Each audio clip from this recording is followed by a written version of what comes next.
A few words on immigration reform.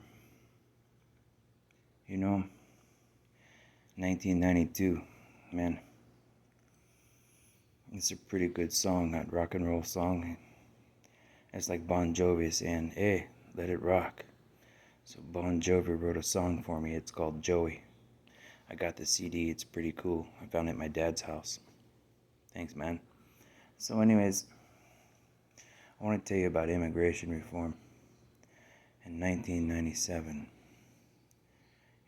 It's like a Hebrew thing or something. I don't know, man. Like 1979, 1997. Like remember the angel technicians, round and round, you know. And, just give love a little bit of time, the love of valuable education. I tell you what, I'll tell you about this. How about this? Because in 1992, they were stealing records. Stealing records. So, President Trump said, stop the steal. Stealing the records of children to figure out which ones are good or not, so they can go after the good kids. Stop stealing records. So they destroyed all my records. That's why my mother of missions, put that picture in that book. So I can say, I'm not full of crap. There's the picture in the building in Atlanta. So whether they destroyed the records or not, to protect me, there's the picture so you can see it. So I really did go to all these different private schools. All the other kids did their regular schoolwork, or they were giving me college work and stuff, I didn't get credit for it, though, You can't really get credit for classes you took in places that don't exist. Even when I showed up in Jackson Middle School, they said, we can't find your school records. And I said, it's because I don't have any. I didn't have any they could see. So the principal chewed me out like I was being a smart aleck kid, and I was like, no, I really don't have any, How can you go to middle school to 8th grade, you're about to go to high school, and you don't have any school records for 4th, 5th, 6th, or 7th, or 8th grade? So it was probably a little weird to that guy, So I walked home, Usually they call the police or something. Hey, your kid, he left the school. They didn't call anybody. And my dad said, you shouldn't have left the school. You should have called home. And I'd have went down there and chewed that principal out. I'll tell you why. Because I took a gifted and talented education test, and I aced it with flying colors. He's this young kid, aced the test, man. I mean, everything on it. Put him in gifted and talented education. And then they took me out and said, must have been like a selective service for kids, like Genius Kid. And they put me in all these places. My mom left the paperwork and stuff for me. It said, Judy loves Jim, because my dad was a good father. They botched up some reports to give me a cover to get me into these places to do a little investigation. So I got a car wreck and couldn't remember until now, so. And they left me the proof too, which no one will see. But it has a form on there they had me sign. Hey, you sign this and give us permission to let us do this? You're telling me a 10-year-old kid can sign for permission? Yeah, well, a Genius Kid, for the 10 Commandments. So, I really did go and see some of the problems with military dependents. The military dependents were there because they had come back from other countries like Germany and Guam and all these different countries. And they were trying to figure out, how to help them. And some of these military families went overseas and took their kids with them, so the kids could grow up with those kids, and, and then those kids could come back to the United States, and they were all messed up, man. They grew up with those other kids and couldn't understand each other, and okay, so we put them in a facility and see if we could figure it out with all the best doctors and psychiatrists and psychologists in the world. And it says, and we'll put this Genius Kid in there, see what he can figure out. So, I tell you why I call. I never tell anybody why I called the Master Chief of the Navy in Cape Canaveral, Florida, while I was in Atlanta. I had enough of this crap, man. And, and there's some things that transpired there. And, that family, they sued that place for $1 million. They got $1 million.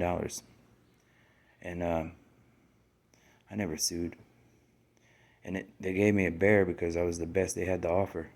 A little bear with a t-shirt, and all the kids in the military families, they signed their names on it so I could remember them. Because the whole time I was there, doctors are showing me their charts and stuff. Hey, what do you think of this? What do you think of this? They even showing my own. I says, man, everything here is bullcrap. And he says, yeah, we know. Hey, you want to call your dad? I says, well, I got to call Master Chief in the Navy. You sure? I was like, yeah, hold on. I'll call information. Master Chief in the Navy. Now, get this. I'm calling the AT&T operator. Which my grandmother, Joyce Smith, was an AT&T operator. I say, can I get the number from Master Chief in the Navy? Now, remember, we were at war in the Gulf at the time. Yeah, my dad's a, nuclear missile technician in the Navy, and this is my name. I don't have my social security number or anything like that, but I can tell you my birth date. I need his home phone number. So, Master Chief in the Navy, he says, okay, this is his name and his phone number. Do you think that just give anybody a phone number for a nuclear missile technician during a time of war, his home phone number? Naval Special Operation, So, some stuff transpired there, and they're like, man, here's this little genius Indian boy.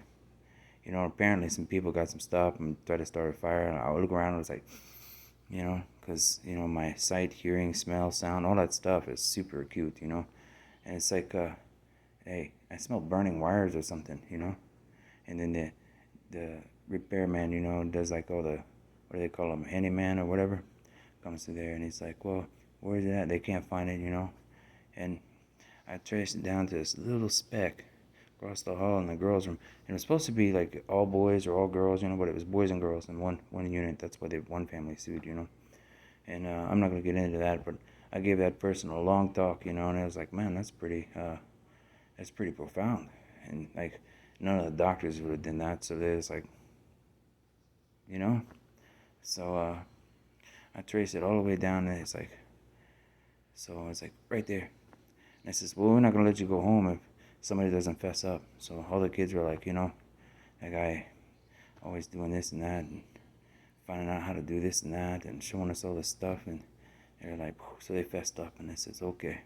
So then the Navy man, my dad, come and get me, and says, he's always been my childhood hero, because, even if they come and take me, they're like, hey, my dad's the one who came up there and got me, It's a Champus Insurance, Champions of the United States. When I ran out of insurance, my mom would just collect the money from the state, benefits, everything else, but I didn't live with her. You get what I'm saying?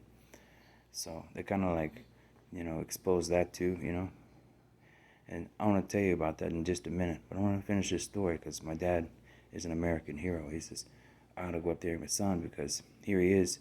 He's out at 6 months, and all this time he's out on the ocean on a submarine. He can't do anything about it, and he's calling these places. Hey, no, we moved him. I can't confirm whether he's here or not, and he's like, well, my insurance paying for it, except for the last time he called. He's like, I got my son's voice on my answer machine. I'll play it back for you because I know he's there.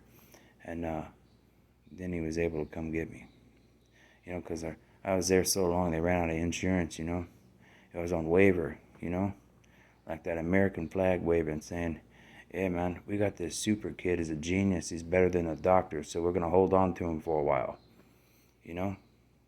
So I finally got to go home, and I says, I've already took these college courses, study anatomy, all of history from medieval times on, before Christ and BC, witches and wizards and all that stuff, and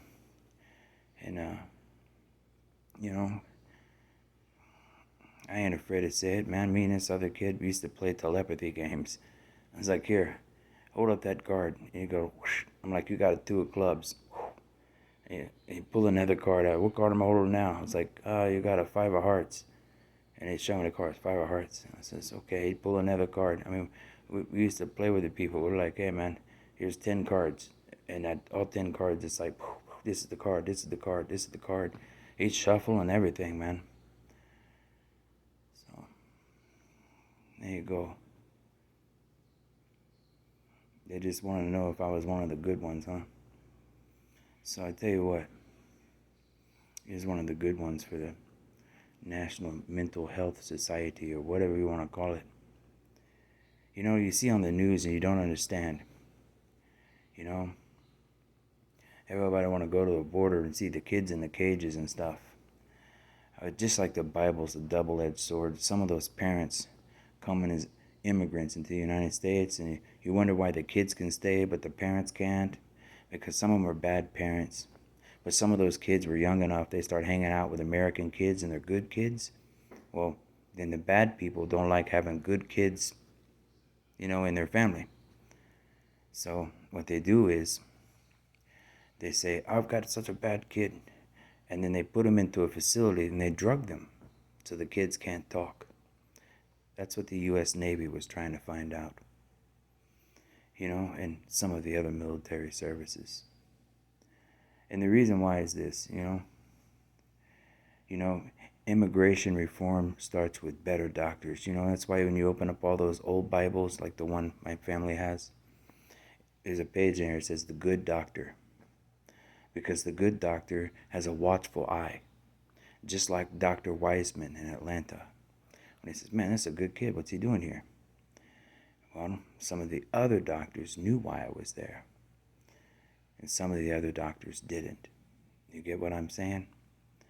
So, I got in a car wreck, but thank God I studied anatomy, because in a split second, and thank God I took martial arts, you know, I turned my head to the side and took the hit here to protect my frontal lobe. You know, that way I wouldn't be lobotomized in a car wreck. Jeez, Lord knows they gave me enough drugs to turn off all my senses for a long time, huh? And then I finally get to go to regular high school. And then all the crazy stuff I saw there, man. It's like, whew, it's so much better today than it was then, but, you know.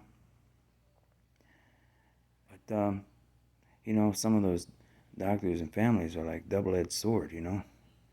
They get this bad person wanting to come into the United States, so they get the kids over, then they come over, you know. And then they find out their kids are good, you know. So then they talk all this stuff about their kids and they send them off these places, you know.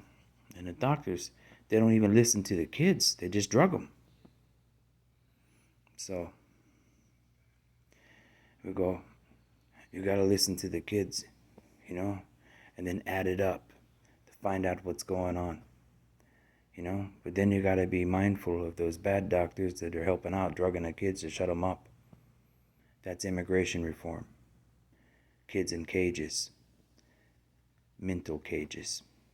Because when the bad people come as immigrants into the United States and they've got kids going to a public school at a young age, after a couple of years they learn how to be American and they're good kids, then that puts the bad people in trouble. So we're putting kids in mental cages. You understand? So, you know, my mom and dad, they go down to Where's Mexico, you know, Joe's Mexico, and says, we got to stop this stuff that's going on with kids. That takes a brave man to do something like that, you know. So now you know. So when you look at the Kirk family and you see that parked in the driveway, you tell me who's a real American. And that's why when I drive down to New Mexico, I had a lot of fun there.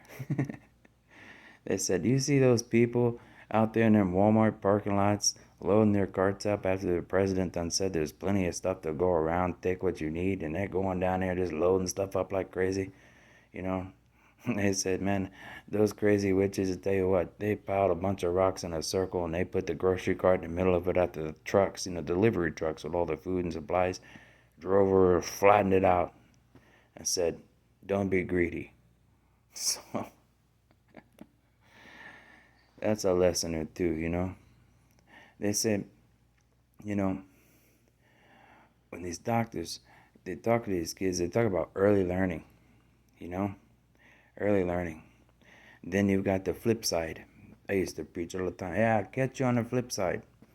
This is the flip side. You know, some of those people come over here as bad immigrants. You know, and then they see how Americans are. You know, and we got signs all over Brevard. It says, "Be seen." You know, out on the street, be seen. You know, show a good example. And when some of those people might turn their lives around. That's what the Bible is all about. Bible adventures, you know, educational tourism. That's what my grandparents were working on, and my entire family, which a lot of them I don't know. I didn't have the chance to meet them because my parents and my family said, "Here's our little brother, you know, he's a genius." So they said, not only did he learn from all our mistakes, you know, growing up, you know, the youngest in the family, that's like the one you're supposed to like, this is going to be the one because he can have all the wisdom from all our mistakes and everything else and everything else. And it's on top of that, let's send him over here to see what we can do for the world, you know? Let him see all the best doctors and stuff the world has to offer. See what they're doing with these other kids because, you know, he's way ahead of his time, you know? You wanted to know about my family, what type of guy I am. I say, man, you know, they say, you got the Nintendo? You see, you got the Nintendo? The Nintendo? You know, 9, like new intelligence, you know, new education, 10 commandments. You know, do it. Top Gun, you know? That's the sound of freedom, you know? You know, some of those good church people. You know, we got good churches, we got bad churches. But just like Brevard County said, Brevard churches are one nation educators. If we had more communities like that, the world would be a better place.